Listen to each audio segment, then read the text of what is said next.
탄핵 남발에 입을 닫은 이재명 대표 얘기가 저희가 준비한 이유입니다. 어제 민주당이 이원석 총장, 검찰총장 탄핵을 언급했다가 급하게 주워 담은 일이 있었습니다.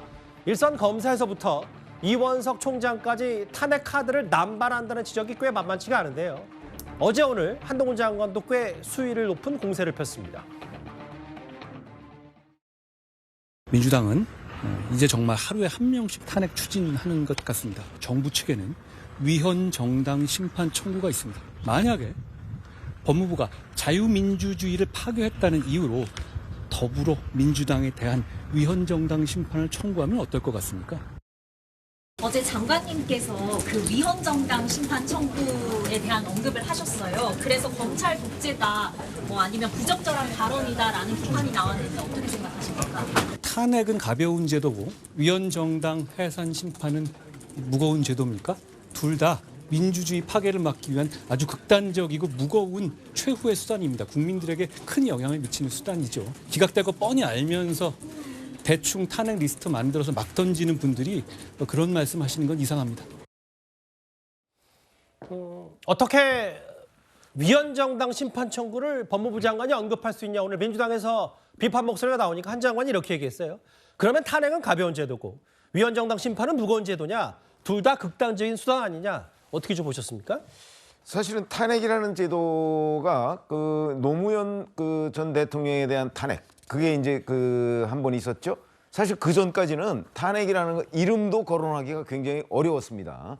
근데 그 이후에 이제 박근혜 전 대통령 탄핵 이후에는 지금 이제 민주당이 걸핏하면 이제 탄핵 얘기를 하고 검사 탄핵 이런 얘기 검찰총장까지 이렇게 하고 있으니까 사실은 지금 한동훈 법무부 장관이 얘기하는 거는 탄핵이라는 게 최후의 수단이다라는 거잖아요. 이 최후의 수단을 처음부터 그냥 꺼내서 휘두르기 시작하면 그러면 그게 예를 들어서 정부가 할 수 있는 위헌정당 심판 청구 헌법재판소에 하는 이거와 뭐 그렇게 차이가 있겠느냐 하는 걸 얘기하고 물론 법무부는 위헌정당 심판 청구를 하지 않는다는 걸 전제로 얘기를 하긴 했습니다만은 다만 예시로 그런 걸 들었을 뿐이에요. 그런 점에서 본다면 김용민 의원이 또 어떻게 그 두 가지를 비교하느냐 이러니까 그 두 가지는 전혀 무게가 다른 게 아니다 이거를 이제 또 반박을 한 거죠. 예. 사실 탄핵이라는 제도가 사실은 이제 헌법과 법률의 어떤 중대한 위반, 단순한 위반이 아니고 중대한 위반이 있을 때 헌법재판소에서 받아들여지는 거 아니겠습니까? 그런 점에서 본다면 저는 한동훈 법무부 장관이 얘기한 둘 다 무거운 제도고 최후의 수단이다. 그러나 법무부는 위헌정당 심판 청구 이런 거를 하지는 않을 거다. 이런 취지에 충분히 동감할 수 있는 거라고 생각합니다. 리스트들이 사실은 이재명 대표 수사팀장부터 해서 물론 검찰총장까지는 탄핵 생각하고 있지 않다고 했지만 실제로 어제 주었다 담은 일도 있었기 때문에 꽤 일선 검사부터 검찰총장까지 탄핵을 거론하는 민주당 사람들이 많습니다. 다음 한번 볼게요. 근데 이승훈 변호사님, 신현영 의원이 기자들과 여러 얘기를 하다가 탄핵 추진하는 검사가 4명인지 5명인지 하여튼 너무 많아서 저희도 헷갈린다. 이거 남발하고 있다는 걸 스스로 자인한 건 아닌지 모르겠어요. 아니 저는 개인적으로 헷갈릴 수 있다고 생각을 해요. 왜 그러냐면 김용민 의원의 개인의 의견을 얘기한 거잖아요. 네. 그렇다면 민주당에 이게 당론으로 채택이 돼서 검사를 탄핵한다라고 한다면 헷갈릴 일이 없겠습니다만 개인적인 국회의원 1인이 발표한 것을 가지고 민주당이 전체적으로 한 것처럼 공격할 필요는 없다. 이런 말씀 드리고요. 네. 예를 들어서 검사 탄핵을 한다라고 한다면 헌법과 법률에 중대한 위법이 있어야 되는데 이게 수사를 해야지 중대한 위법이 있는 줄 알 수 있어요. 근데 검사에 대해서 수사를 안 하면 그냥 봐주기 해버리면 당연히 탄핵은 통과될 수 없다 이런 말씀 드리고요. 예. 그래서 수사를 좀 철저히 해야 된다. 이정석 검사에 대한 탄핵 문제도 베이비시터 친척이 구하는데 여기서 전과 기록, 수배 기록을 알아봐줬다 이런 얘기잖아요. 최근에 경찰들이 이런 거 알아봤다가 해임되는 경우가 다반사입니다.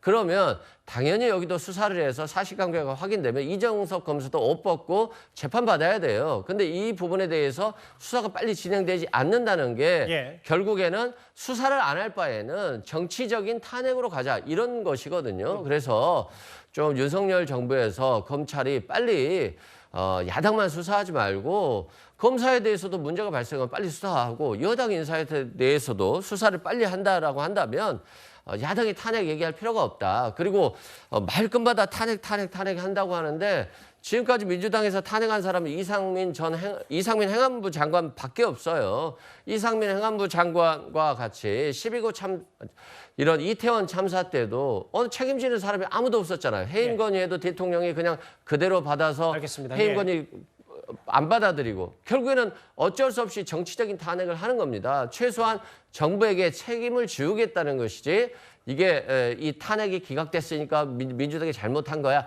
이런 시각으로 접근한다라고 한다면 저는 국민의힘이나 윤석열 정부 모두 다 국민의 마음을 잘 헤아리지 못하고 있다 이렇게 생각됩니다. 근데 이제 이승훈 변호사께서 어떤 논평인지는 알겠는데 다만 김용민 의원 개인의 의견이라고 했는데 그 개인의 의견이 이렇게 확대 재생산돼서 그럼 강경파 민주당 사람들 다 끌려다니는 건 아닌지 모르겠어요. 이제 그런 반문도 가능하니까 다음 화면 보겠습니다.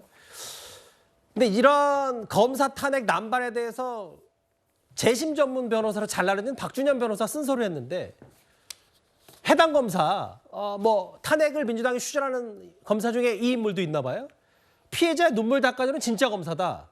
민주당 조리돌림 말고 비판 제대로 하라고 했는데 박 의원 생각은 좀 어떠셨습니까?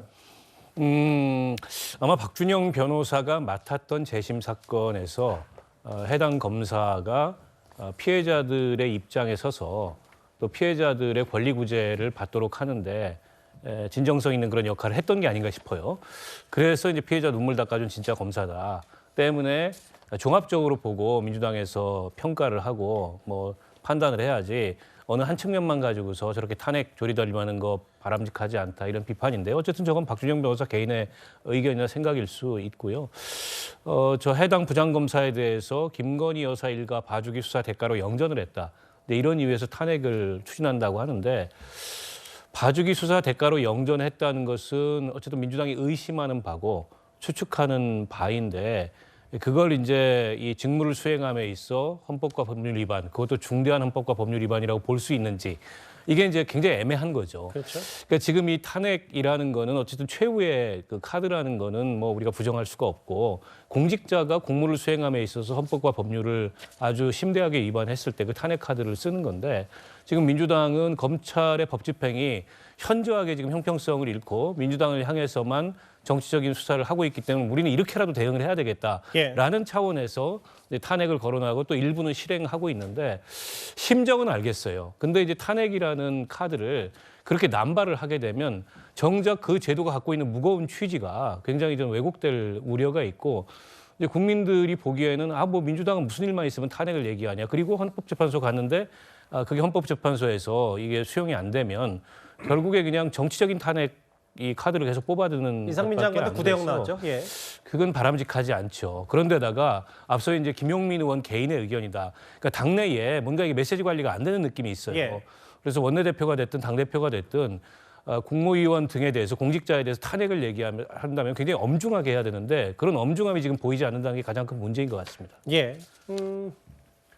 이례적으로 박준영 변호사까지 지금 이렇게 마구잡이식 이런 좋은 검사도 있는데 하려면 비판 제대로 하라고 했습니다. 이재명 대표에 대해서 오늘 기자들이 그럼 이제 탄핵 남발 아니냐 뭐 이런 비판 나온다는 걸 물었는데 글쎄요 이재명 대표의 최근 비슷한 패턴의 답이 돌아왔습니다. 민주당이 탄핵을 너무 남발하는 거 아니냐는 비판이 있는데 어떻게 보세요? 자, 국토 균형 발전은 우리 시대의 정말 핵심적인 과제라고 할 수 있습니다. 최근에 서울 팽창론이 이제 대한민국 지역 우리 주민들에게 상당한 실망감과 좌절감을 주고 있는데 국가 정책을 논할 때는 장기적 비전을 가지고 국민과 국가의 입장에서 신중하게 논의해 주시기를 부탁드립니다. 표를 얻기 위해서 하는 이런 그야말로 던지기식 정책 남발은 정말 국민과 국가에게도 도움이 안 된다는 생각이 듭니다. 한동훈 장관이 잠깐만요. 미안합니다. 위헌정당 해산 얘기했는데 혹시 어떻게 생각하십니까? 저희가 기자 질문과 이재명 대표 답 사이 편집한 거 아니고요. 민주당이 탄핵을 남발한다면 했더니 이제 정책 남발에 대해서 얘기했는데 신지호 의원 저 화면 어떻게 보셨어요? 전형적인 동문서답인데요. 그래도 대선 주자까지 한 사람이 참 비겁하구나 이런 생각이 듭니다. 근데 이 지금 민주당의 그 탄핵 남발은 한마디로 요약하자면 의회 권력의 오남용입니다. 예. 우리 의정사에 최근 그 민주당의 탄핵 중독증 이거는 의회 권력의 오남용으로 저는 기록될 거라고 보는데 근데 이재명 대표가 틈만 나면 입만 열면 윤석열 정부를 향해서 뭐라고 비난하죠? 검사 독재 정권이라고 비난을 합니다. 예. 이재명 대표뿐만 아니라 민주당 구성원들이 다 그래요. 이구동성으로. 근데 검사 독재 정권에서 이렇게 많은 사람, 몇 명의 검사를 탄핵하는지 그 소속 의원조차도 헷갈리는. 이러면 이게 검사 독재 정권에서 과연 가능한 일입니까, 이게?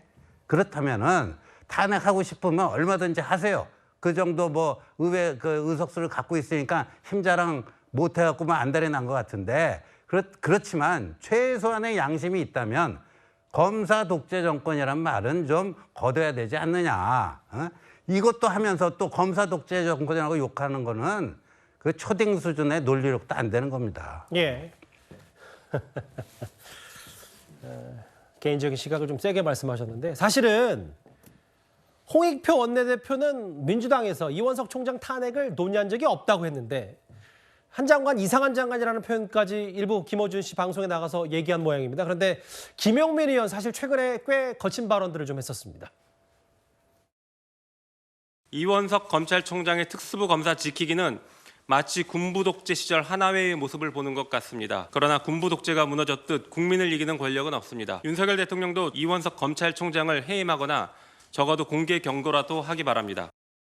한동훈 장관은 어떻게 된 겁니까? 그거는 아마 해당 기구에서 논의하고 있는데 아직까지는 결정된 바가 없습니다. 본인은 되게 탄핵을 당하고 싶어하는 것 같아요. 넌 이상한 장관입니다. 툭하면 기자들 앞에서 왜 나 탄핵 안 시키냐는 식으로 얘기하는데 저는 관심이 없거든요. 이원석 검찰총장에 대해서는 아예 취재한 바가 없고 원내대표인 내가 모르는 소리다. 보도가 이상하게 나가는 거예요. 하나는 뭐 했다, 하려고 한다 보도가 나가더니 아니라 그러니까 하려고 했다가 뭐 여론이 나쁘니까 내렸다. 이런 말도 안 되는 보도가 연속적으로 나가는 거는 굉장히 유감스럽습니다. 그런데 이제 홍익표 원내대표 말과 달리 어쨌든 검토했다가 뭐 하려고 했다가 걷어들인 건 사실이니까요. 왜냐하면 원내 대변인이 그렇게 얘기를 했기 때문에 저희는 그걸 당연히 그렇게 집중할 수밖에 없고. 중앙일보 보도를 보니까 요즘 의총이 일방적으로 흘러가는 분위기다. 의총 시작되니까 의원총회 민주당 의원들 모아서 좀 얘기하는 걸 보니까 하는 순간에 순식간에 탄핵 추진 결론이 내려졌다. 그럼 이제 아까 이재명 대표는 기자들의 탄핵 관련 질문에 다른 얘기를 했잖아요. 네. 그러면 이제 철험회가 아무리 좀 힘이 약해졌다고 하더라도 강경파가 저렇게 몰아붙이고 이재명 대표는 이걸 방관하고 이런 시기 때문에 지금 민주당에서 탄핵 남발이 좀 거론되고 있다. 이렇게 좀 해석하면 되는 겁니까? 그렇죠. 아니 이재명 대표와 홍익표 원내대표가 예를 들어서 일부 의원들이 자꾸 저런 탄핵 얘기를 했을 때 뭐 한마디를 제동을 건다든가 아니면 뭐 친명계들 많이 있잖아요. 예. 그 친명계들이 나서서 우리가 지금 그 뭐 탄핵보다는 뭐 검사 징계나 예를 들어서 수사나 뭐 이런 데에 집중하고 나서 그게 안 되면 탄핵은 최후의 수단이니까 그때 검토하는 게 어떠냐. 한마디만 해도 아마 의총의 분위기는 많이 바뀌었을 텐데 전혀 그렇게 하지 않고 있잖아요. 그러니까 일부 강경파들만 발언하고 나머지 좀 생각이 다른 사람들은 침묵하고 이렇기 때문에 의원총회가 항상 일방적인 그 어떤 방향으로 끌려가는 것 아니냐. 이렇게 이제 저희는 분석할 수밖에 없고 예. 그러다 보면 지금 뭐 탄핵이 김용민 의원 개인의 의견은 아닌 것으로 보여요. 왜냐하면 언론에도 탄핵 검토 뭐 이런 보도가 나왔습니다. 그게 김용민 의원은 한 사람 말만 듣고 그렇게 하겠습니까? 철험에 한 사람만 말만 듣고 그렇게 보도하지 않았을 거거든요. 그렇겠죠. 그러면 그 최혜영 대변인인가 뭐 그 사람도 이제 뭐 그럴 것 같다고 인정을 할 정도로 민주당 내의 분위기가 지금 현재 철험에 또는 철험의 뒤에 있는 강경파 그쪽에 너무 끌려다니는 것 아니냐. 근데 이게 민주당의 어제 오늘의 얘기가 아니잖아요. 벌써 오래된 그 광경인데 앞으로 총선을 앞두고도 이렇게 계속 그 강경파에 끌려다녔을 때 예. 그게 어떤 결과를 초래할 것인지 그거는 이제 우리가 함께 관찰을 해봐야 될 것으로 보입니다. 강경파의 목소리에 끌려다니고 지금 뭐 사법 리스크, 재판 리스크 여전한 이재명 대표가 이걸 좀 방관하고 있다. 뭐 이런 비판 목소리도 당내에서 있는 것 같고. 논의한 바도 없고 알고 있지도 못하다. 의원들 대표격인 홍익표 원내대표 이런 말을 했는데 다시 한번 말씀드리면 다음 화면을 보면 저희도 말씀드렸지만 분명히 아마 논의는 될 것 같다고 원내대변인, 뭐 안에서 교통 정리가 어떻게 됐는지 모르겠지만 분명히 얘기를 했기 때문에 이 부분은 분명히 어제 오늘 논란이었습니다.